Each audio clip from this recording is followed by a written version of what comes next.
Y darme la oportunidad fundamentalmente de compartir personajes y autores que significan mucho para mí, y lo digo muy en serio. Pensé que lo mejor que yo puedo ofrecerles a ustedes es compartir con ustedes un poco la razón de mi amor por la historieta, que nace a partir de un muy temprano deslumbramiento con ciertas historias, ciertos personajes y ciertos creadores que me marcaron ya desde muy chico y cuya presencia todavía gravita muchísimo sobre mí. Por eso esta charla está centrada fundamentalmente en una apreciación de lo que se llaman los historietistas de la edad plateada, la edad de plata del cómic norteamericano, que coincidentemente empieza, según los historiadores del cómic, un año antes de que yo naciera, en el 56. Y llegó hasta... Bueno, después vamos a hablar un poco... se debate un poco cuál es el fin de la Edad de Plata. Y vamos a ver por qué también se le llamó la Edad de Plata. Ustedes no tienen por qué estar familiarizados con esa terminología. Ya de los tipos que llevan la crónica del cómic norteamericano, de la historieta de Norteamérica, hablan fundamentalmente de lo que tiene que ver con el comic book, porque ustedes bien saben que las historietas ya capeaban en los diarios de principios de siglo. Pero con la aparición de este nuevo formato, el comic book en los años 30, es que empieza un nuevo vehículo para la difusión de la historieta. Y es justamente con el crecimiento y la popularidad del comic book que los cronistas por primera vez hablan de una edad de oro, siguiendo un poco la vieja denominación clásica, ¿no? De edad de oro, de edad de plata, edad de bronce, y así, ¿no? Y así siguiendo con los metales cada vez más burdos y más básicos hasta la actualidad. Un poco el título de esta charla era, medio irónicamente, la verdadera edad de oro fue la edad de plata, ¿no? Porque, por lo menos desde mi punto de vista, totalmente debatible. Porque la edad de oro comienza más o menos con esto, que esta imagen pertenece a un cómic de la década del 40. Y no es casual que eligiera esta, porque es el primer número en que aparece estos personajes juntos por primera vez. Es la sociedad de la Justice Society, la Sociedad de la Justicia, que eran los primeros grandes héroes de los años 40. Y fue precisamente a partir de Superman y Batman, que por supuesto aparecieron antes que ellos, pero después, con la aparición de estos personajes y muchísimos más, que el superhéroe como símbolo y la historieta de superhéroes como género fue con ciertos vaivenes dominando el mercado del cómic en Estados Unidos. Hoy, digamos, todos los cómics que no sean de superhéroes son bastante periféricos, si se quiere. En una época, cuando yo era pibe, había cómics de todo, mucho western, un género que prácticamente hoy no tiene la difusión ni la popularidad que tenía en los 40, los 50 y hasta principios de los 60. Ya después, a medida que avanzamos con los años 60, van perdiendo gravitación. Y no nos olvidemos también que uno de los cómics más vendidos de todas las épocas, desde que apareció el número 1 de esa colección, fue de Tarzán, que no se puede considerar un cómic de superhéroes, propiamente dicho, es más el género aventurero. Pero bueno, esta charla va a estar centrada en estos personajes que significan tanto para mí, que son los superhéroes, porque son las primeras revistas que yo leí fundamentalmente. Sí, yo leía Turok, el guerrero de piedra, ese piel roja perdido en la prehistoria, leía mucho Tarzán, leía Western, El Llanero Solitario, Gene Autry, Roy Rogers, pero el alma me lo llevaron ellos, o sea, era Flash, Linterna Verde, Los Campeones de la Justicia. Y arranca un poco acá. Y acá ya están las características de lo que sería este género, ¿no? Los colores contrastantes, las máscaras, las capas, ya están presentes en estos personajes, que no por nada son emblemáticos y son los que en cierta forma definieron el género de una vez y para siempre. Lo que sí podemos ver es que desde el punto de vista artístico estamos frente a un estilo de dibujo que para los parámetros de hoy en día, y aún para los parámetros de aquella época, es bastante tosco. No nos olvidemos que en esa misma época Alex Raymond estaba haciendo su Flash Gordon, Harold Foster su Príncipe Valiente, con Van Hogarth, Tarzán, con una sofisticación gráfica que estaba años luz de esto. Pero a su manera cruda y tosca, esto ejercía una especial fascinación sobre el público infantil, y durante toda la década de los 40 dominaron en gran parte el mercado del cómic. Bueno, acá este personaje es Dr. Fate. Acá tal vez vemos, tiene mucho que ver ya la estética, apunta más a las viejas revistas pulp. No sé si están familiarizados con el término, ¿no? Las revistas de pulp eran, pulp en inglés es lo que se dice el papel barato. Exacto. Que eran revistas que contenían historias de ficción con ilustraciones, no tenían cómics. Tenían cuentos ilustrados, diferentes géneros. Y esta estética era muy característica precisamente de las tapas de las revistas pulp. Cierta teatralidad, ¿no? en la ubicación de los personajes, en la composición de la imagen. Y otra vez con cierta tosquedad o cierta ingenuidad a la hora de justamente componer una imagen. Por favor, me interrumpen y señalan o preguntan cuando quieran. Esto no es una conferencia, ni mucho menos. Auerman, Mystery Men, se le decía al principio, hombre de misterio a estos personajes, ¿no? Que si bien, digamos, Dr. Fate, el personaje que vimos antes, el del Yelmo Dorado, era un mago. Sus aventuras tenían un tono sobrenatural. Pero fundamentalmente eran vigilantes que combatían el crimen. Más tarde empezaron a combatir a los nazis. Fundamentalmente las historias eran muy, en términos bastante también simplistas y directas en cuanto a su contenido. No había mucha sofisticación en estos relatos.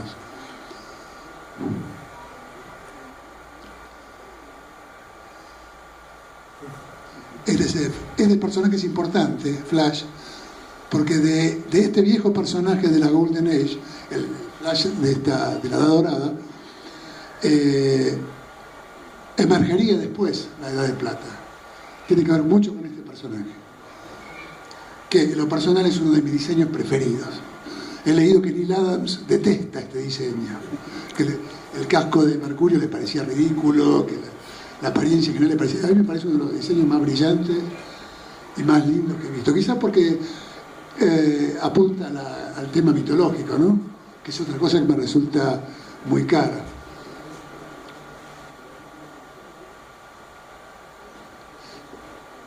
Plastic Man es un poco la excepción a la regla de todo lo que veíamos viendo hasta ahora. Seguimos hablando de cómics de los años 40. Pero fíjense ya la diferencia del dibujo.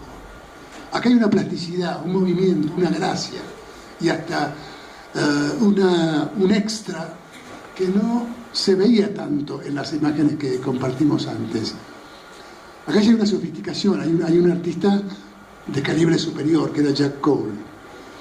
Jack Cole dibujó mucho cómic durante los años 40 y después, de la noche a la mañana, abandonó el cómic y se dedicó a la ilustración humorística para la Playboy, con chistes gráficos que tenían mucho que ver con chicas lindas, chicas livianas de ropa, hasta su trágica muerte por suicidio, un suicidio que nunca se explicó, en los años 50.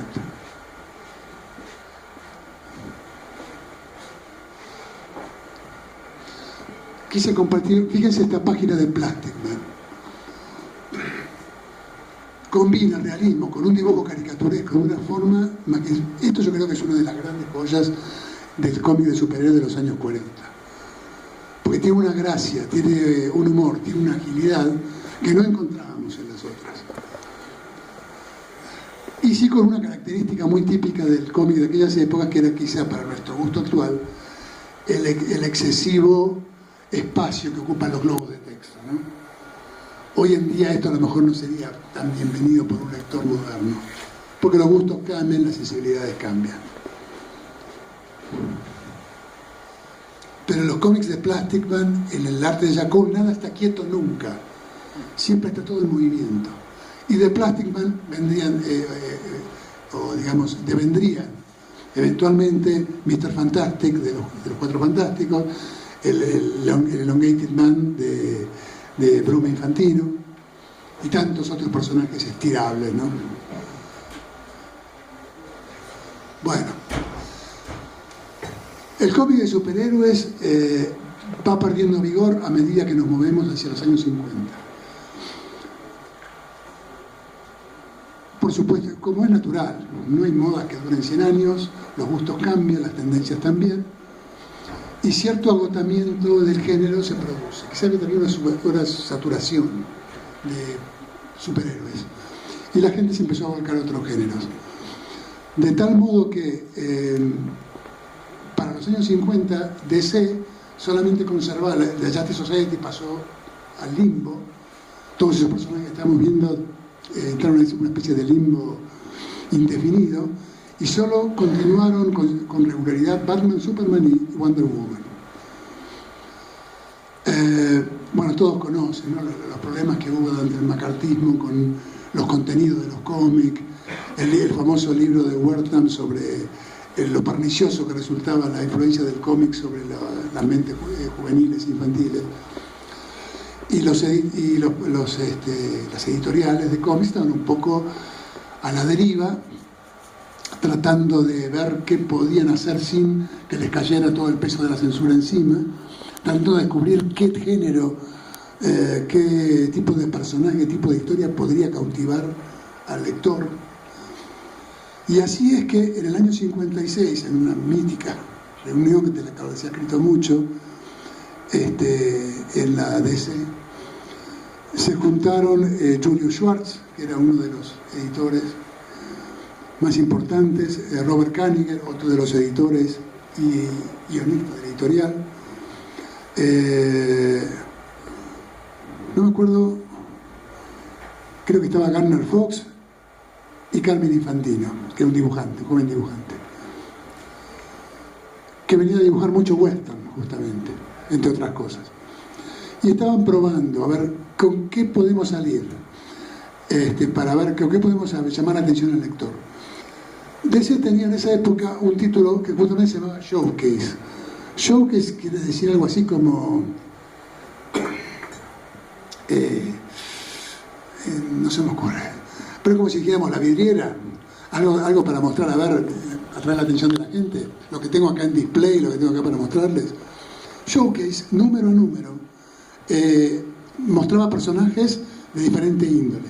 Habían probado acá a ver cuál prendía con el lector. Historias de bomberos, historias de acuanautas, todo tipo de historias. Y en esta famosa reunión era con qué demonios salimos ahora para a ver si traemos algún lector más. Y traigamos de vuelta a los superhéroes, a ver qué pasa.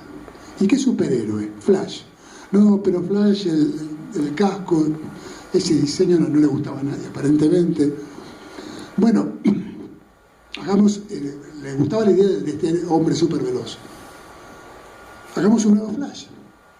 Y le encargaron a Infantino diseñar el nuevo Flash, que no era el viejo personaje, tenía otro nombre, otra identidad, otra historia, otro origen. Era como compartía solamente el nombre con el viejo personaje de los 40. Y así es que apareció esto. Y esto ya muestra una distancia enorme con las imágenes que vimos hasta ahora. Una sofisticación en la composición, una elegancia en la composición que no tenían esos viejos y toscos cómics de los 40. un diseño de personaje aerodinámico, elegante, sencillo. Esta nueva característica, ¿no? La ropa parece pintada sobre la piel. No era como el viejo Flash que tenía esa especie de buzo con arrugas, porque era toda ropa suelta y media bolsuda. Esto era como la anatomía y el traje pintado sobre la anatomía del personaje. Y algo que Infantino enseguida desarrolló como una de las marcas estilísticas del personaje, el recurso de la velocidad, ¿no? Cómo plasmar gráficamente la velocidad. Bueno, esta es una de las tapas más famosas de la historia del cómic americano. Y justamente cuando salió Showcase, Flash en Showcase, vendió muchísimo. Y así fue que el próximo número, el siguiente número de Showcase, otra historia de Flash, y así fueron pasando varias hasta que vendía tanto y había tanto interés en el personaje que consiguió su propio título.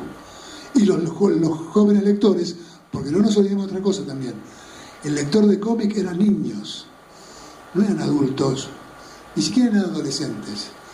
Estos cómics estaban dirigidos a un público infantil, que explica también, como hablábamos con Franco recién, por qué esos textos a lo mejor demasiado explícitos, o por qué cierta redundancia a la hora de narrar la historia, justamente porque estaban pensados para la comprensión de un chico pequeño, chico de 7 a 10 años. No sé, el lector adolescente todavía no estaba interesado en el cómic. Bueno, yo he seleccionado muchas tapas y muchas páginas de Carmine Infantino, que es uno de mis dibujantes preferidos, si no mi dibujante preferido. Es que otra vez, fíjense el recurso de la velocidad, ¿no? Con esas líneas de movimiento, esas líneas cinéticas, como les llamamos, transmitir el tema de la velocidad, esas figuras fantasmales entre los diversos flash para indicar lo borroso, ¿no? De la imagen movida como consecuencia de moverse muy velozmente. Y si alguien sabía hacer tapas que llamaban la atención, era justamente Carmine Infantino, que tenía una especial, digamos, un don especial para componer imágenes sencillas y atractivas al mismo tiempo.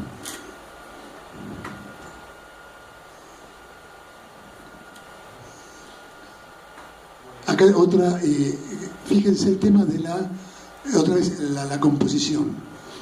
Hay ciertas libertades que Infantino se toma con la perspectiva acá, una perspectiva totalmente irreal, prácticamente abstracta.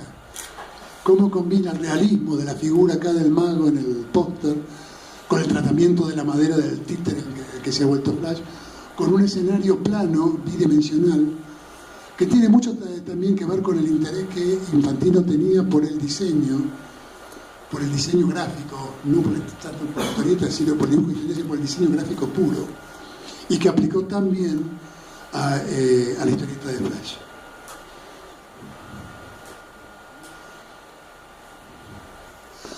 Típico de Infantino, en esas ciudades lejanas en el horizonte, otra vez esas perspectivas falsas.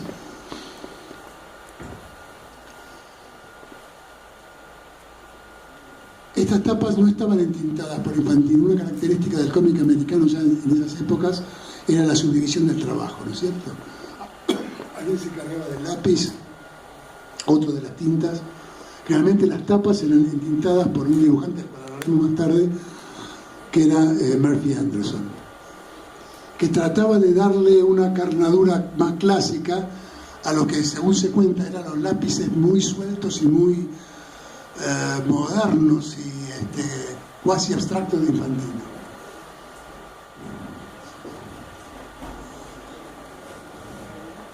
Si ven, si hay alguien acá que esté familiarizado con el tema del diseño, cada tapa es una elección de diseño. Y imagínense estas tapas en los kioscos de revistas. O sea, uno no puede evitar querer saber cuál es esa historia, qué está pasando ahí. Cada etapa contaba encapsulada la historia. Algo que ahora no se ve tanto. Quizás ahora las portadas de las historias están pensadas más como las portadas de los libros. Una escena general, un primer plano, una escena simbólica. y no algo que tenga que ver con la historia que adentro vamos a encontrar. No narra, digamos. No narra, exacto. Esta es otra vez, ¿no? Típica composición de Infantino. Y fíjense como todo es una unidad, hasta la ubicación de los textos, las cabecitas de los personajes acompañando los recuadros de texto, la simetría de la composición, la libertad que se toma con la perspectiva otra vez. Y ahí justamente aparece uno de los descendientes del Plastic Man, ¿no? El hombre elástico, el Elongated Man, que era un compañero de Flash en muchas aventuras. El uso del espacio vacío. Infantino hacía, fíjense que la composición está concentrada en la mitad de la página, después hay mucho espacio vacío. ¿Se puede decir que es una dinámica por sustracción? Exactamente, muy buena observación, tal cual, tal cual. Y un chico, por ejemplo, y a mí este arte me llamaba la atención de chico, porque tenía algo diferente a la cosa ilustrativa que, por ejemplo, vemos en El Príncipe Valiente. Es otra concepción de lo que es historieta. No mejor ni peor, pero diferente. El Príncipe Valiente de Harold Foster, que seguramente muchos tendrán presente, es más ilustrativo, sigue más las líneas de la ilustración clásica.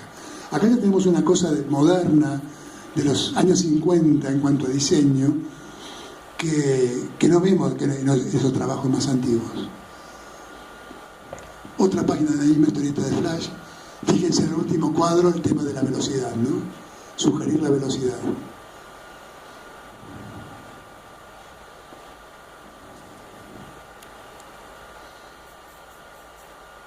Otra vez el uso de los grandes espacios vacíos. Y fíjense quién hace su aparición. En una magistral jugada editorial, dice, vamos a traer de vuelta a los viejos. Los superhéroes están de moda de vuelta, vamos a traer a los viejos héroes de los años 40. Pero le vamos a buscar una vuelta de tuerca para explicar cómo es que ¿dónde estuvieron todo este tiempo?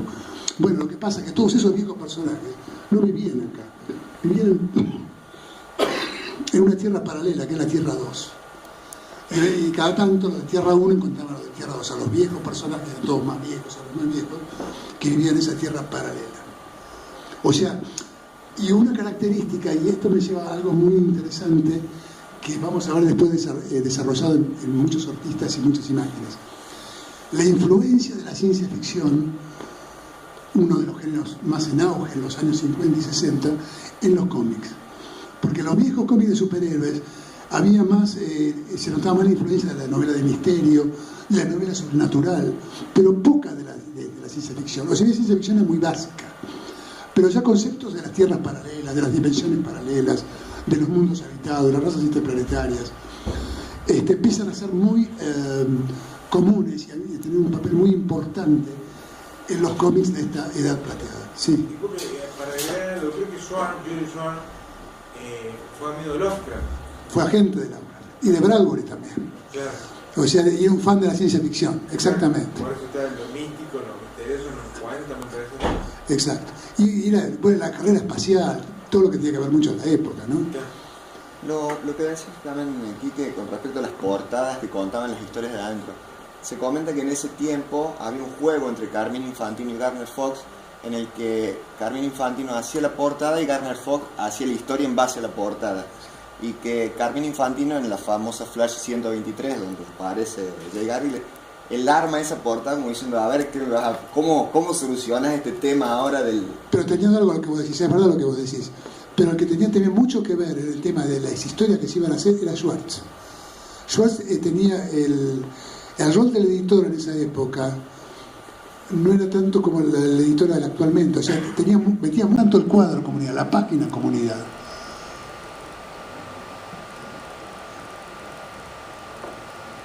A mí esto me resulta irresistiblemente bello. Y una pregunta, ¿qué le parece paralelo a este Flash, el Green Lantern de esa época?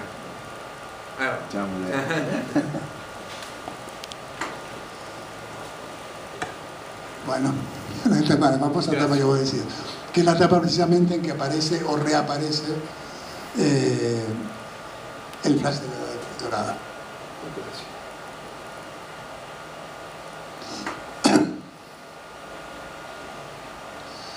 La otra historia por la cual Infantino fue muy conocido en la Edad de Plata es por Adam Strange. Adam Strange era un personaje evidentemente basado en Flash Gordon y en aventuras de ciencia ficción. Un científico terrestre que, llevado por un misterioso rayo Z que cada tanto caía en la Tierra, era transportado a un planeta lejano, que era Ran, donde corría aventuras. La misma capacidad para el diseño, el mismo gusto para el diseño, pero desde otro género, ¿no? Si bien Adam Strange es un héroe, no es exactamente el superhéroe clásico. Está mucho más escrito en lo que era John Carter de Marte o Flash Gordon que lo que Batman o Superman y demás.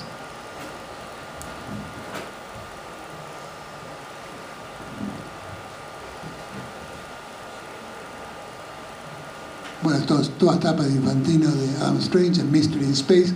Fíjense que en la ciencia ficción, estas historias de ciencia ficción ya tenían sus propios títulos. Mystery in Space, ¿cuál es el nombre? Tales of the Unexpected. Las que en Novaro se llamaron Historias Fantásticas, Relatos Fabulosos, Titanes Planetarios, Cuentos de Misterio. Eran todos los títulos antología de relatos de ciencia ficción. Por ejemplo, en Titanes Planetarios, la versión mexicana, aparecía Adán Luna, lo habían bautizado los mexicanos. Adam Strange. Quizá por la luna esa que tiene en la cabeza. Bueno, ya llegamos al que vos querías. Toma el rey. El segundo gran artista de la Silver Age de DC. Antes hablamos de Carmine Infantino, como el nombre lo delata, hijo de inmigrantes italianos. Y Gil Kane, que en realidad no se llamaba Gil Kane, se llamaba Eli Katz. Y no era americano. Había nacido en Latvia, era un inmigrante que venía del este de Europa. Pero como muchos de ellos, para no tener problemas y conseguir trabajo, se cambiaban el nombre. Ante el éxito que tuvo Flash, Julio Schwartz, el mismo editor, dice: vamos a seguir con esto, revivir superhéroes. Agarremos al viejo Green Lantern, que en su encarnación de la Edad Dorada había sido un héroe cuyo anillo tenía poderes mágicos. Dice: vamos a dejar de lado todo lo que tenga que ver con la magia y vamos a meterlo con la ciencia ficción. El anillo verde ahora es el arma que tiene una fuerza policial interplanetaria que son Linterna Verde. Un concepto muy lindo, muy... El Raúl Jordán de la Tierra era justamente Linterna Verde que correspondía a este sector. Tomás Re era el que estaba en el sector de al lado. Y como ven, acá ya estamos en la ciencia ficción, ¿no? O sea, seres interplanetarios, ciudades interplanetarias, motos interplanetarios. El tono de ciencia ficción era mucho más marcado en Linterna Verde que en Flash. Las aventuras de Flash, si bien tenían algunos elementos que podían ser encuadrados dentro de la ciencia ficción, fundamentalmente en luchas contra criminales vistosos, coloridos. No tanto así Linterna Verde.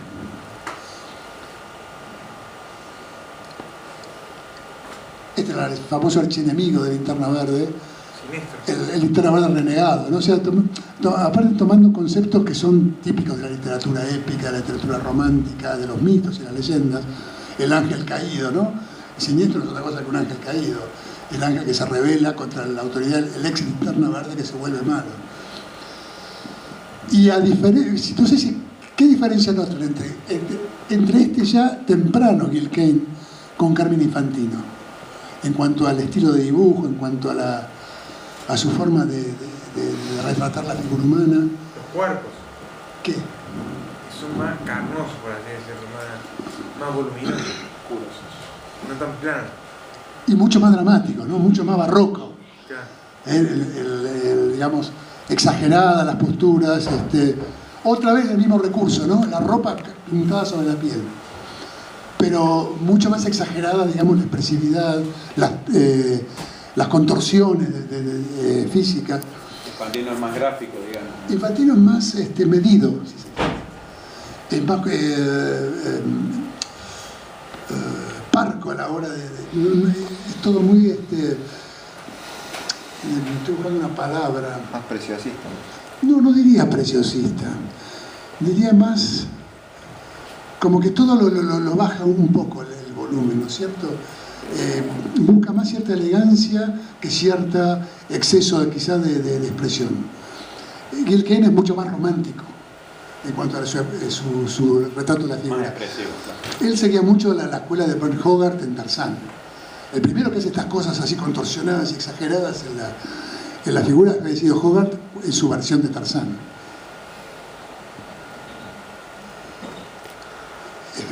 Las típicas escorzos en que Gil Kane dibujaba a Green Lantern, que encima como era un héroe que volaba, justamente le podía hacer adoptar estos escorzos así exagerados y extremos, ¿no?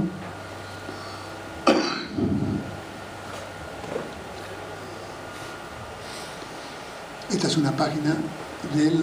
Bueno, justamente acá ven a los linternas verdes de los diferentes planetas. Y acá tenemos un Gil Kane todavía bastante medido, a medida que va desarrollando su estilo. Y según él mismo, cuando descubrió a Jack Kirby, el arte de Kirby, es como que empezó a exagerar más todavía la figura. O sea, sin apartarse de su estilo, pero aprendiendo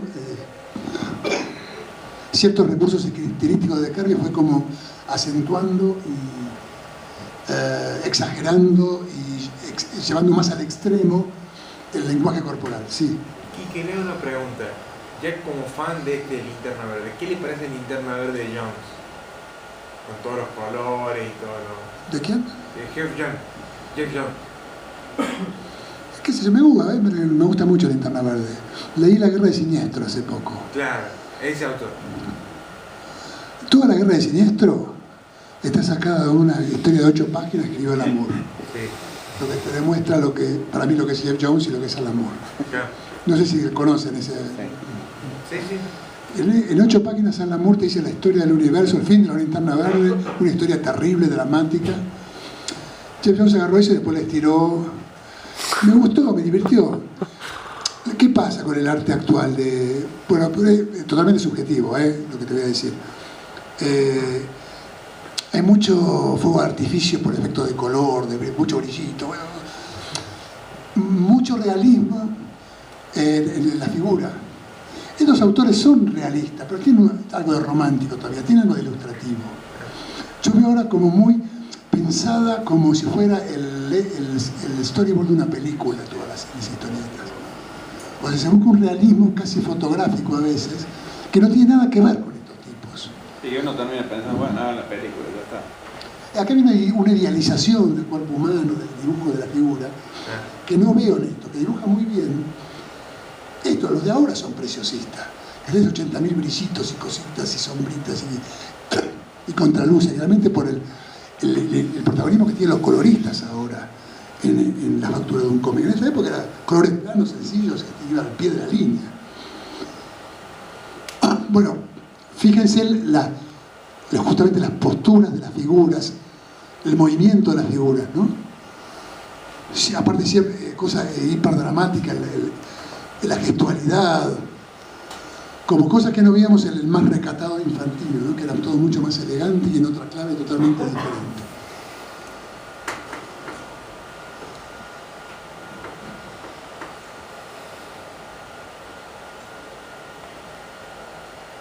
Pero sí, Gil Kane, que debe haber sido una persona fascinante, ¿no? Un tipo que muy inteligente, un gran argumentador, un tipo que pensaba sobre su trabajo, que no estaba contento con el trabajo. Lo raro de esta gente, lo paradójico de esta gente, de la mayoría de esta gente, es que nunca le gustaron los superhéroes especialmente. Dibujaban superhéroes porque era lo que tenían que dibujar. Pero a Gil Kane hubiera gustado dibujar, cuando pudo dibujar algo que él quería, hizo una historieta policial. O quería dibujar a Conan. No le interesaba a lo mejor esto. Infantino dice que él quería hacer una tira de diario costumbrista, con gente común, no le interesaba especialmente esto. Es paradójico, ¿no? Digamos que estas obras que marcaron y que inspiraron a tanto, ¿no? Que marcaron a toda una generación posterior de artistas hasta hoy en día, haya sido considerada como meramente un trabajo por toda esta gente y que sin quererlo hicieron obras que, como a mí, marcaron a muchos para toda la cosecha.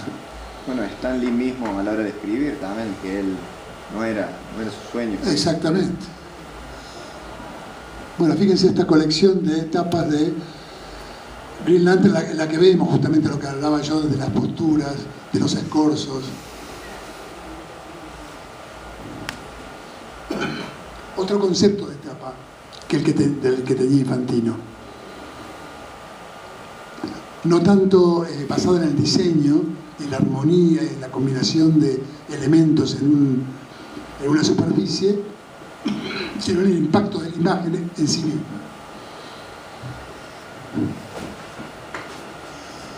Y el otro personaje que hizo, el otro revival, la otra resurrección que vino fue la de Atom. Todos estos personajes habían estado en la Golden Age. Atom también. Atom en la Golden Age había sido un peticito peleador, que no tenía ningún poder al principio especial, pero se llama Atom. Démosle una vuelta científica, un tipo que puede manejar su tamaño, se hace chiquitito como un átomo. Y otra vez, lo que tanto tenían Kane como Infantino era una capacidad para el diseño, ¿no? Fíjense la sencillez, la simpleza, pero también la elegancia del uniforme del Atom de la Silver Age.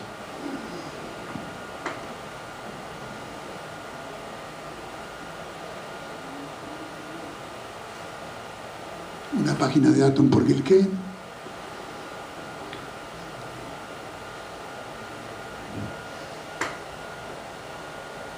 Y una selección de tapas. Evidentemente el encanto de esta historieta se centraba alrededor del tamaño del personaje, ¿no? En esa variedad de escalas entre un mundo enorme y el personaje del superhéroe paradójicamente pequeño.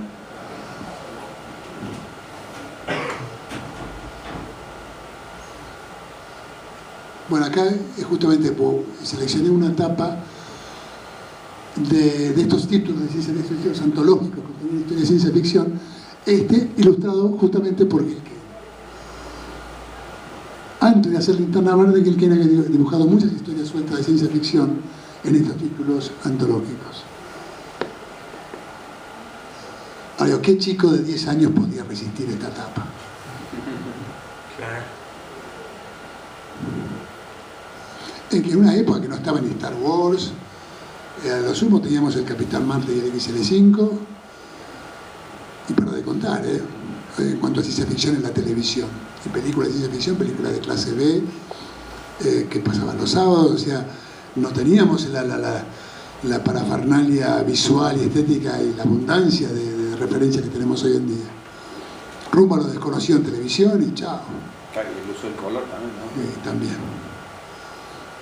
Y acá vamos a otro artista, el que entintaba a Infantino la tapa de Flash. Este es Murphy Anderson, que también ilustró varias historias de ciencia ficción para este título que era Mystery in Space originalmente. Y Murphy Anderson es más clásico. En su dibujo, en su entintado, remite más a Foster, a Raymond, que a esos, digamos, que esa cosa más modernosa, cincuentera que encontramos en el trabajo de Infantino, por ejemplo. Ni tiene el excesivo dramatismo barroco que tiene Gil Kane. Es mucho más compuesto, mucho más clásico en su definición de la figura, en el plantado de su figura y en el tintado. Fundamentalmente, Anderson era buscado por ser un entintador muy prolijo y muy rápido, pero al poco tiempo, a otra etapa de Murphy Anderson, se le permitió ilustrar las aventuras de otro que trajeron de la Golden Age en una nueva encarnación. Y fíjense, está muy bien ilustrado en este personaje la diferencia entre la Golden Age y la Silver Age. En la Golden Age, el hombre halcón era un príncipe egipcio que había sobrevivido a través de los siglos. En la nueva encarnación era un policía de un lejano planeta en la que todos usaban alas y casco de pájaros, y que venía a la Tierra justamente para estudiar los métodos policiales de la Tierra. Y acá vemos a Murphy Anderson en su personaje emblemático, ¿no? Aprendió alguna que otra cosita de Infantino a la hora de componer la tapa, pero es mucho más clásico y mucho más tradicional en su planteo de la figura humana, ¿no? Bellísimo por otra parte, pero es otra cosa.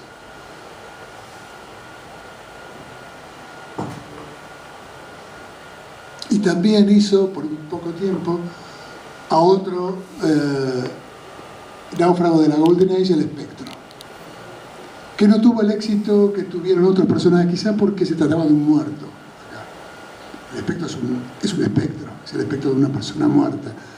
Y todavía había con el tema de lo sobrenatural y de los muertos y todo ese tipo de cosas cierto resquemor a la hora de hacer historias, porque era una de las cosas que la censura del cómic de los años 50 había castigado especialmente, ¿no? Las historias de zombies, de muertos vivientes, todo lo que tuviera que ver con el terror más gótico y morboso. Y el Espectro no pudo entonces tener quizá la popularidad que tuvieron otros personajes. Pero aún así es una maravillosa etapa de Murphy Anderson. Y acá sí tenemos un personaje más encuadrado en lo sobrenatural que en la ciencia ficción.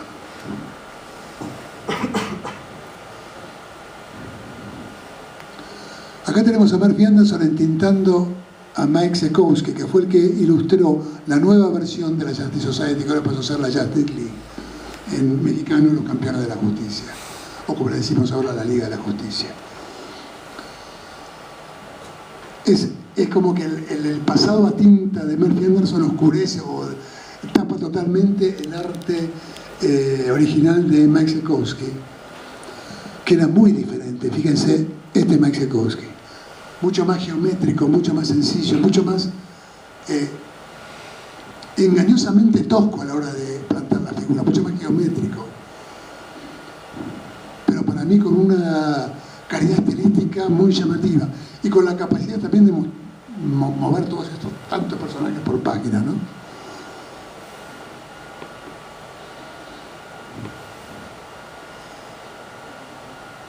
¿Y qué pasaba con Batman en la Silver Age? En la Silver Age, bueno, mucha gente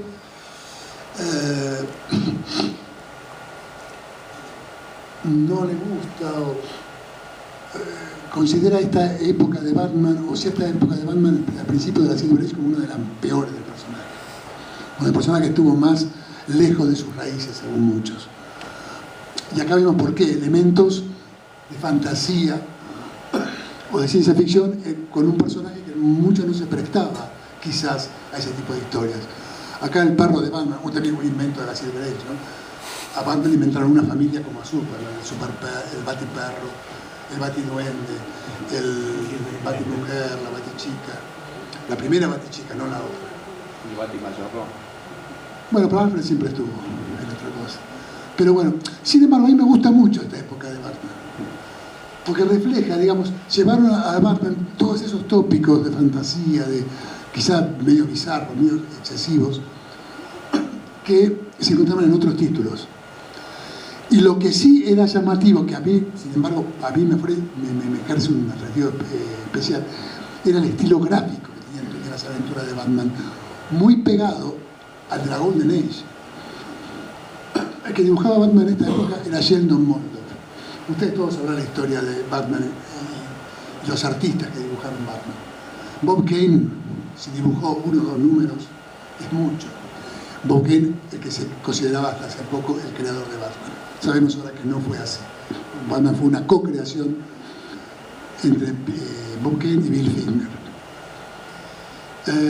Pero Bob Kane era un hombre de negocios muy astuto y él siempre firmaba las historias, pero tenía una legión de artistas fantasmas que se dibujaban a él. El que la dibujaba en esta época era Sheldon Moldoff, que fue el primer dibujante del Hombre Halcón en la Golden Age, por otro lado. Y siguiendo ese estilo medio duro, medio de grabado en madera de Batman. Pregunta. Sí. ¿Dónde entra Joe Kubert en esto? Bueno, no lo puse a cubrir. Y sí te lo puse a Murphy Anderson. El primero que dibujó al hombre halcón fue Kubert, en realidad, que era la Silver Age. Pero me gusta más Murphy Anderson. Esto no pretende ser objetivo, es mi selección, Sí. pero un dibujantazo. Pero si me hace elegir a mí, me gusta más el hombre halcón dibujado por Murphy Anderson, que quizás sea un artista inferior. Pero después vamos a hablar de eso. Quizás Kubert es mejor dibujante, pero a mí me gusta más Anderson. ¿Qué le voy a hacer? Y lo mismo pasa acá.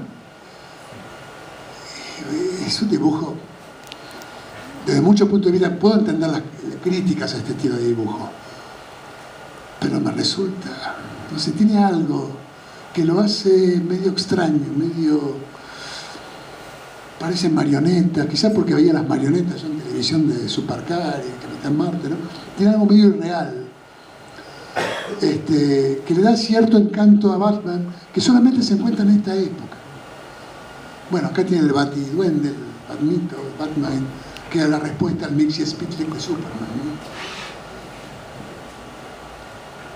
Bueno, y Batman sufriendo las transformaciones más absurdas, si quiere. Está bien, como le pasaba a Superman, del cual vamos a hablar después. Bueno, y evidentemente esto llegó un momento que... Bueno, esperemos un poquito. Que no dio más porque dijeron Batman vendía cada vez menos. Y es entonces cuando Infantino lo sacan de Adam Strange y dicen, no, seguí dibujando Flash porque Flash vendía muy bien, pero agarra Batman, porque esto ya no va más. Y entonces se volvió al detective, el círculo amarillo alrededor y otro estilo de dibujo. El estilo de dibujo de Infantino está años luz de esto. Pero a mí no me gusta tanto el Batman de Infantino. Me gusta mucho el Flash de Infantino, me gusta mucho el Adam Strange de Infantino.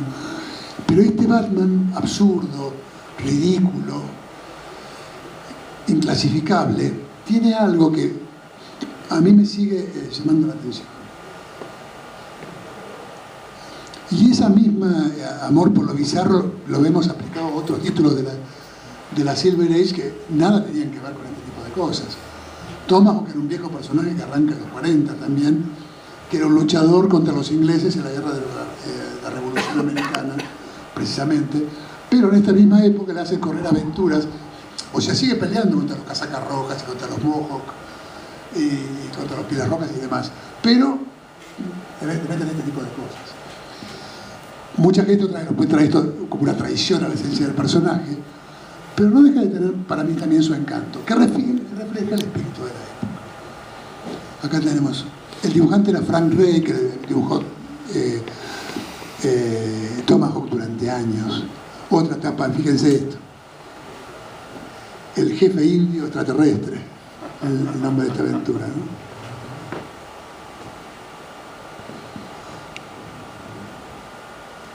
Bueno, llegamos a Superman en la Silver Age. Y acá vamos a hablar de varios artistas. Y más que de dibujante, vamos a hablar de un editor, Mort Weisinger, que fue el que definió Superman. Por todo lo que se cuenta, Weisinger era un tipo terrible, tiránico, déspota, maltrataba a sus dibujantes y a sus guionistas, pero el tipo tenía una especie de cariño paternal y posesivo por Superman, y le imprimió un tono muy particular a las historias de Superman, a todos los títulos de Superman en esta época, que desde mi punto de vista son los que definieron al personaje y para mí constituyen la época más rica de este personaje, donde toda la mitología de Superman se desarrolló. Por ejemplo, con la aparición de Bizarro, ¿no? El doble imperfecto de Superman que vivía en ese mundo imperfecto de forma cuadrada, no redonda, por ejemplo. El dibujante acá es Wayne Boring, uno de los tantos dibujantes que tuvo Superman en aquella época. A esto le sacó mucho jugo Weisinger, ilustrado por Wayne Boring también, a todo lo que tuviera que ver con el pasado kryptoniano de Superman. Y le dio a Superman un tono elegíaco, un tono melancólico, un tono a sus romántico y dulcemente triste, que le volvió a Superman una cosa muy rara para el lector. Porque me acuerdo nosotros de chicos comentábamos, son re tristes estas aventuras, tiene que ver con el punto que Superman perdió, o qué hubiera pasado si no hubiera explotado el mundo. Esa cosa de desgarro que tiene Superman fue explotada en forma muy rara por Weisinger en el cómic que más vendía de la DC y que los chicos más compraban, extrañamente. Era el título más exitoso de la DC, todo lo que tuviera que ver con Superman. Pero a la vez le daba más profundidad. Claro, porque fíjense, no sé si, bueno, en estas páginas se nota un poco, no hay piñas, no hay los enemigos. Flash tenía una galería de enemigos espectacular, ¿no? El hombre espejo, el amo de los espejos, Abracadabra el mago, el Capitán Frío, Gorilla Grodd, bla bla bla. Superman tenía a Brainiac y a Luthor. Acá está Brainiac. No hay peleas, como después vamos a ver en la DC, en Marvel, páginas y páginas de piñas. Eran historias que tenían que ver, Superman a lo mejor usaba los poderes en un cuadro. Entonces se nos contaba una historia de otro punto de vista, que extrañamente tenía mucho que ver con la ciencia ficción, pero no tanto con una acción trepidante, ¿no? Eran como anécdotas familiares del grupo que lo rodeaba a Superman, Luisa Lane, Jimmy Olsen, los padres en las aventuras de Superboy. Las aventuras de Superboy tenían el sabor de esas novelas de Bradbury ambientadas en el medio oeste norteamericano, esa cosa tranqui, hogareña. Capaz que venían extraterrestres en vez de la Tierra, pero hasta los extraterrestres eran más o menos amables. No era una cosa Lovecraftiana espantosa. Era todo un tono medio así, como te decía, melancólico, de una América idealizada, ¿no? Que fue la marca que Weisinger le dejó a Superman. La infancia de Superman, por ejemplo. Y acá dibujado por el que es considerado por muchos el dibujante, digamos, clásico de Superman, que es Curt Swan.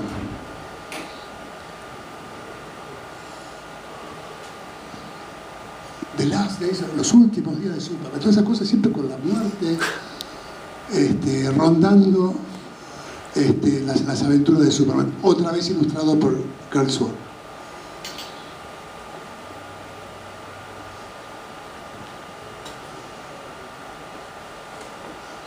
Y acá también otro de los...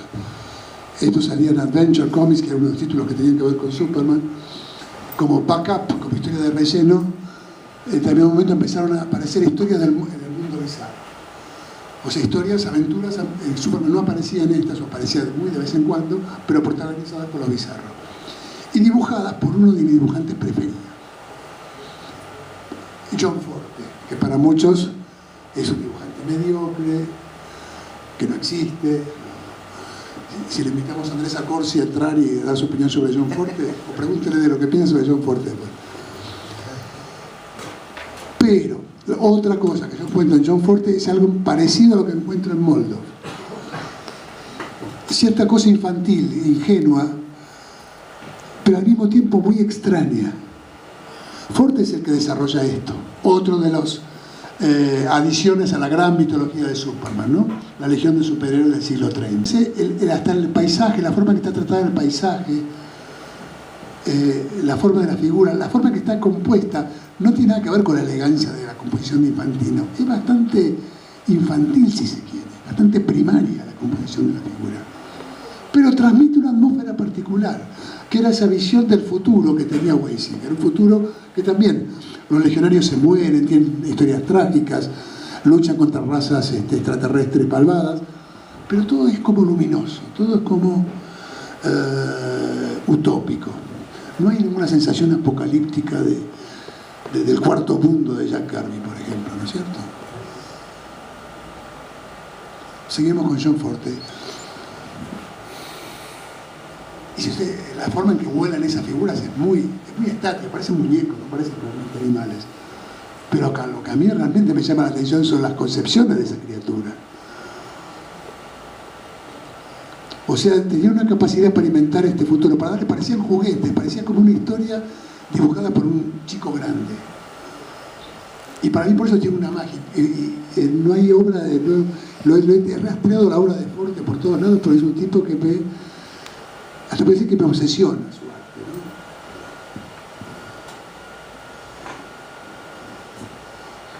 Fíjense la ciudad esa está en la ciudad subterránea que cuentan los legionarios acá, con esas estatuas. Él hacía mucho ese tipo de cosas. Y no por nada, después muchas de mis ciudades tienen mucho que ver, la ciudad que yo dibujo tiene que ver con esto. Otra.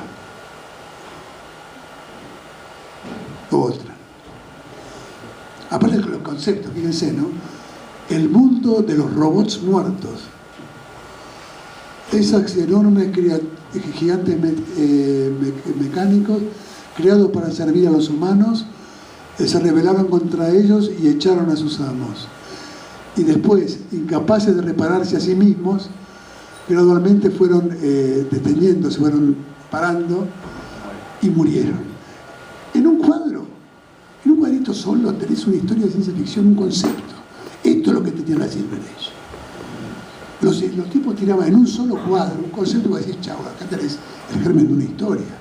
O sea, no escatimaban ideas. Ideas que pueden parecer a lo mejor simplonas o derivativas, todo lo que ustedes quieran. Pero esto lo encontramos a cada rato, y sobre todo las historias que tenían que ver con Superman. Otra página de Forte. Estático, rígido, inexpresivo si se quiere. Pero esos seres hasta el día de hoy me siguen pareciendo espantosos. Y he soñado con ellos más de una vez. Lo mismo con esos larguiruchos del primer cuadro.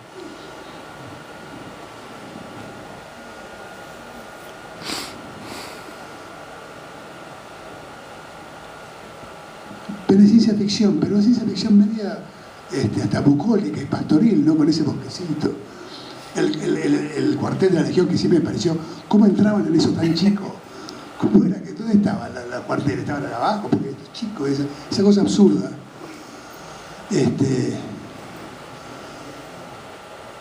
Me llamaba la atención, me sigue llamando la atención. Tengo 8 gatos, tenemos 8 gatos. Uno de ellos, blanquito, se llama Trotti. Poletti.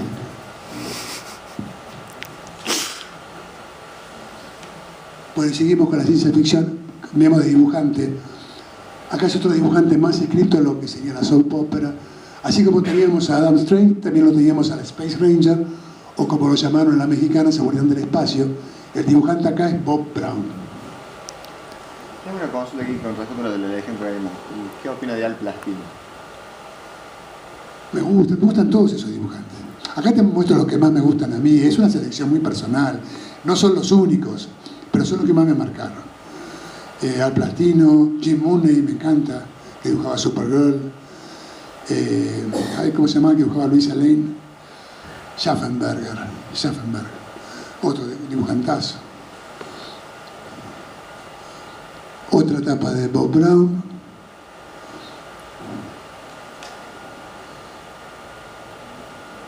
Que después dibujó también a los Temerarios, a los Challengers of Unknown, personajes que Jack Kirby había creado para DC.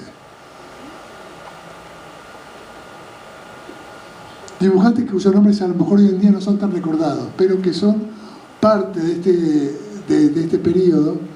Y estamos hablando de principios de los años 60. Todavía no estamos moviendo en los primeros 5 años, fines de los 50 y principios de los 60.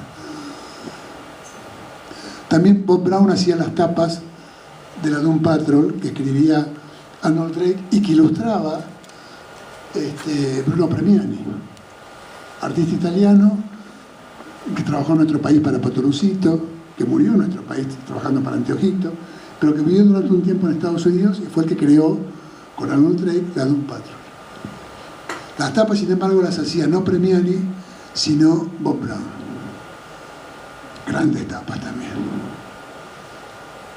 Y acá tenemos una página de Premiani, justamente.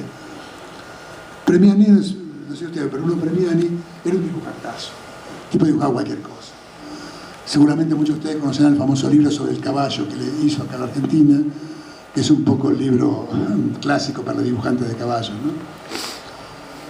Y entonces cuando se pone a dibujar superhéroes, es un género que evidentemente no le interesaba, porque él era el tipo que sabía mucho de historia, había hecho historieta histórica justamente, pero justamente como no viene del palo de la historieta, cuando dibuja un robot o dibuja movimiento, lo hace de un lugar que es raro, que es diferente a lo que estábamos acostumbrados a ver, con una sensibilidad diferente a la que vemos en el cómic dibujado por americanos, con un naturalismo que ellos no tenían quizás. Entonces la combinación entre esa sensibilidad ajena a lo que era el mainstream produce esta belleza que es la de un patrón, ¿no? Y esta es otra.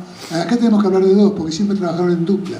Rosandru y Mike Espósito, que fueron dibujantes de Wonder Woman durante años, y al mismo tiempo hicieron Metal Man. Rosandru los lápices y Mike Espósito las tintas. Otra vez temas que tienen que ver con la ciencia ficción, robots. Pero acá unos robots muy especiales, ¿no? Cada uno se llamaba como un metal. Oro, hierro, plomo, mercurio, platino. Y no está estaño acá. Pero bueno, también estaba estaño. Y el doctor Magnus, que era el que los había creado. Y todas las aventuras tenían que ver con robots. Y robots que extrañamente podían cambiar su forma. Y eran historietas así, desde el punto de vista hoy en día, son un poco pavas. Pero también vemos derroche de ideas, de conceptos, que llaman la atención, ¿no? Y artísticamente me parece muy llamativo.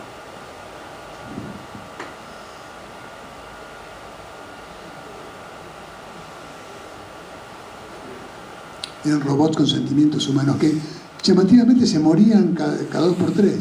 El científico lo tenía que reconstruir. Su primer número que apareció en Showcase justamente terminaba con la muerte de los Metal Men. No, ¿cómo lo mataron? Tráigalo de vuelta. Como en robots podían volver, por tipo lo construía de otra vez. Y otro dibujante, también olvidado hoy en día, el creador de este personaje, que empezó como un backup en Detective Comics y que eventualmente llegó a tapa de Tales of the Unknown, era esta, creo, Cuento de Misterio, que era el detective marciano, ¿no? El dibujante era Joe Certa, otro descendiente de italianos, que había dibujado historias de terror, historias de espionaje, historias de cowboys, como todos estos, pero que desarrolló este personaje, que lo dibujó de toda su vida prácticamente, hasta que murió, hasta que entró también en el limbo de los personajes de los años 60. Hoy en día, por ejemplo, un personaje, el detective marciano tenía este sidekick, este ayudante, que es muy caricaturesco, que hoy en día sería inaceptado, creo, por los fans. Esta mezcla, ¿no?, entre el marciano, que ahora lo hacen tan serio y tan dark, y este sidekick que hablaba como bebé, con esa fachita de medio disneyana, si se quiere. Pero otra vez, fíjense en los conceptos y fíjense en las ideas.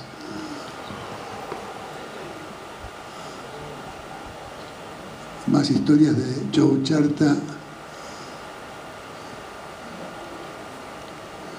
con el detective marciano.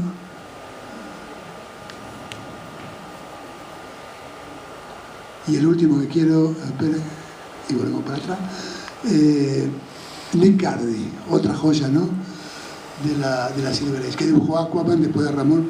No traje dibujos de Ramón Afradon, que me gusta mucho, que fue la creadora de Metamorfo, y dibujó mucho Aquaman, pero me gusta especialmente el Aquaman de Nick Cardy, que también con un dibujo clásico, pero al mismo tiempo moderno en la forma en que usaba el bloque de negro, la mancha de negro, una extraña mezcla entre elementos raimondianos y alextotianos. No sé si los ubican a Alex Raymond y Alex Toth, ¿no?, todos los grandes estilistas de esa época. Que extrañamente Alex Toth tuvo algunas participaciones, considerado por muchos uno de los más grandes dibujantes de cómic americano, tuvo algunas incursiones en el género de superhéroes, pero no prendieron. Por alguna forma el público no le gustaba el arte de Toth para este tipo de historias. Y ahora vamos a la otra gran fíjese, bueno, la gran parte de esta charla fue dominada por DC, porque fue la que a mí me marcó de pibe. Pero también de pibe descubría esto, un poquito más tarde, pero descubrí la Marvel. Y entiendo, y así como me recuerda el pibe que yo fui, entiendo el impacto que esto puede haber tenido en los lectores de aquella época. Porque no tenía nada que ver con lo que vimos antes. Y eso acá recién estaba empezando. Pero el tono de las historias, los diálogos, el arte todavía era un poco tosco. Kirby acá se estaba buscando. Pero ya le estaba el germen de lo que vendría después. Estos personajes nada tenían que ver con esos héroes apolíneos de DC. Sí. ¿Qué piensa el Kirby de los 40? No me gusta. Me empieza a gustar acá y me empieza a gustar a partir de esa crisálida que nace, ¿viste? A mediados de los 60. Voy a decir, ¿de dónde salió este tipo? Un tipo de acá de 50 años, que se reinventa, o sea, tomando cosas de lo que había hecho antes, pero el tipo ahí pela algo que no se había visto nunca en ningún lado. Acá ya tenemos algo de eso, ¿no? Pero todavía está ahí en agua de borraja, ¿no? Y lo que era para mí también definitivo en esto era la alquimia entre Lee y Kirby.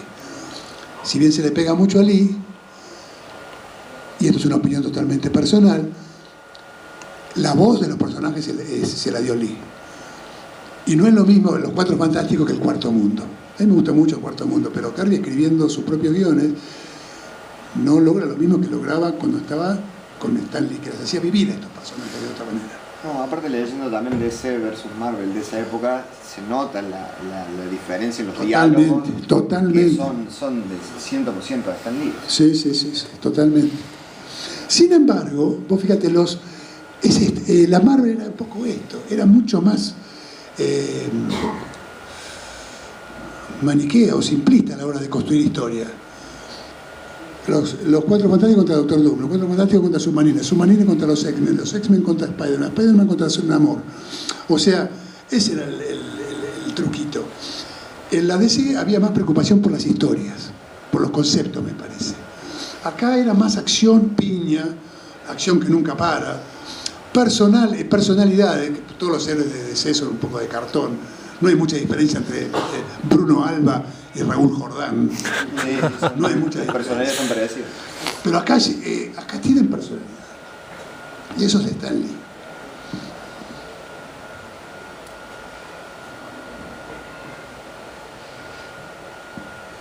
Bueno, y acá ya empezamos de a poquito a encontrar a Kirby, que también Los Cuatro Fantásticos y Thor, ¿no? Para mí las dos grandes obras de Kirby en Marvel en los 60. Aparece esto y DC dice, ya no somos más los dueños del mercado, porque otro tipo de historias, otro tipo de arte, no tan elegante, no tan cuidado como lo que vimos en DC, no tiene la elegancia de Infantino, el barroquismo preciso de Gil Kane, pero inconfundiblemente tiene algo esto que llama la atención, más crudo, más directo. Pero algo hay acá que no tienen los otros.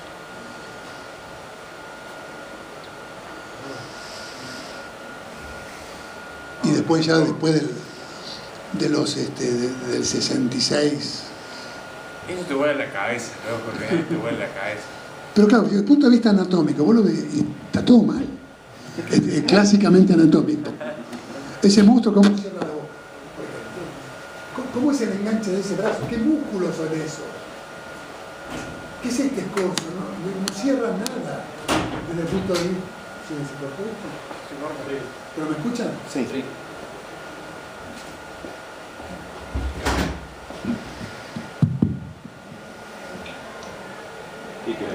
Ahí está. Hola. Pero funciona. La luz y la sombra. ¿De dónde viene la luz? Es todo raro, pero tiene una lógica interna y una fuerza interna. Esto no se vio nunca en ningún lado. Y estamos hablando de un tipo que tenía 50 años, no era un pibe. O sea, ya tenía siempre esa cosa de acción, de visceralidad en su dibujo.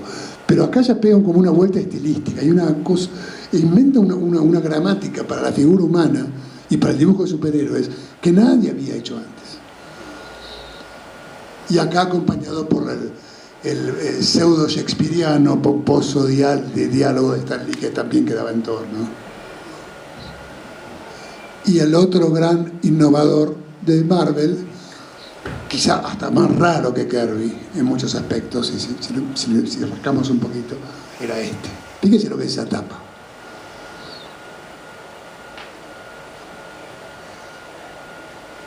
Y Spider-Man, ahora ya Spider-Man, estamos muy acostumbrados a Spider-Man, pero imagínense cuando salió Spider-Man. Es raro ese diseño. Hacer un personaje que no se le ve la cara, muy típico de Ditko. Personaje sin cara. Doctor Fate, que había tenido el yelmo que le tapaba toda la cara, era un personaje secundario del DC de los 40. Batman tenía la capucha hasta mitad de cara, Linterna Verde tenía su antifaz. Pero acá tenemos un personaje que tiene la cara totalmente cubierta. Después sería lo mismo con The Question. Personajes enmascarados o sin rostros. Y es muy jugado. Y el uniforme es muy jugado. Es difícil de dibujar, es complicado. Es un diseño extraño. Todo en Ditko es extraño. Fíjense. Bueno, él como persona también era muy extraño. Fíjense esta tapa. Otro personaje con una muy interesante galería de enemigos como había sido Flash, ¿no? Pero con esta cosa alucinatoria que no tenía Flash. Una cosa alucinatoria, media desquiciada, media extraña, que Ditko tuvo siempre. Este uso, por ejemplo, ¿no? Simbólico, la sombra de Peter Parker, que fíjense la facha de Peter Parker, no es para nada el elegante Barry Allen o Hal Jordan, ¿no? Y esa línea de dibujo es justo en la frontera entre la caricatura y el realismo, ¿no? Y el uso del simbolismo. La sombra del apocado Peter Parker es el Hombre Araña. Y lo que yo considero la obra maestra de Ditko es el Doctor Strange. Que esto también otra. Kirby tiene una imaginación prodigiosa, pero la imaginación de Ditko, que también ahora quizá la tomamos como parte familiar de nuestro panorama mental. Imagínense en esa época, fíjense el paisaje del segundo cuadro. Y acá tenemos un héroe mágico, ¿no? Doctor Strange. Entonces, claro que toda el underground cultural le pegó este tipo, pues unos viajes de aquellos, ¿no? Esto tiene mucho que ver con la época. Y esto no casualmente es segunda mitad de los 60. Con ya toda una movida que no estaba al principio, cultural. Pero también usando imaginería que no se había visto antes, porque generalmente cuando dibujantes que trataban el tema sobrenatural lo hacían desde la perspectiva de lo gótico, la casa abandonada de Poe, el castillo, la mazmorra, los fantasmas, y acá entramos en una especie de cosa abstracta, surrealista, muy personal, que no tiene nada que ver con ninguna mitología preexistente, ¿no?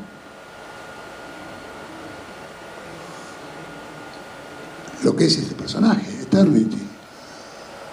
Fíjense, es un diseño hermoso, ¿no? Pregunta, ¿tuvo algo que ver Ditko con la creación del Tribunal Viviente? No, ya se había ido Ditko. Extrañamente es un personaje re ditkiano. Claro. Yo no me acuerdo si era Mary Severin la que estaba dibujando muy bien, pero digo, tiene todo para ser Porque es muy atractivo el diseño. Sí, y es muy típico de Ditko. Pero creo que ya se había ido cuando aparece por primera vez. Bueno, ahí tiene otra página con estas dimensiones paralelas y mágicas de Ditko.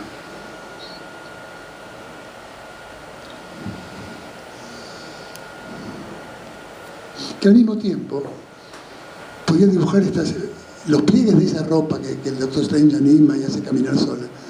Son perfectos. O sea, hay una observación de cómo arruga, cómo cae un pantalón, cómo arruga un saco, y al mismo tiempo esa capacidad para el delirio controlado que es Doctor Strange.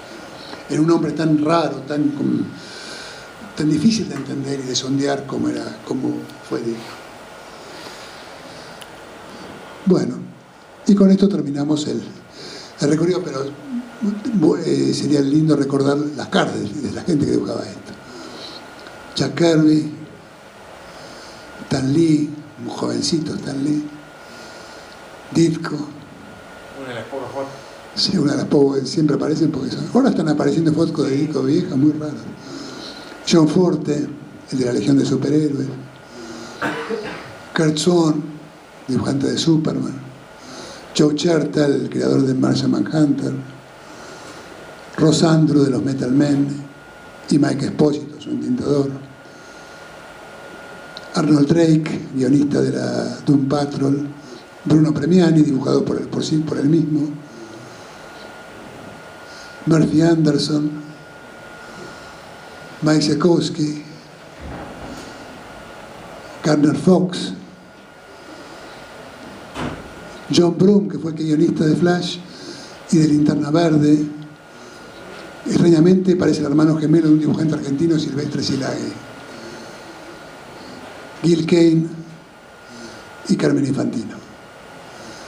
Y con esto terminamos.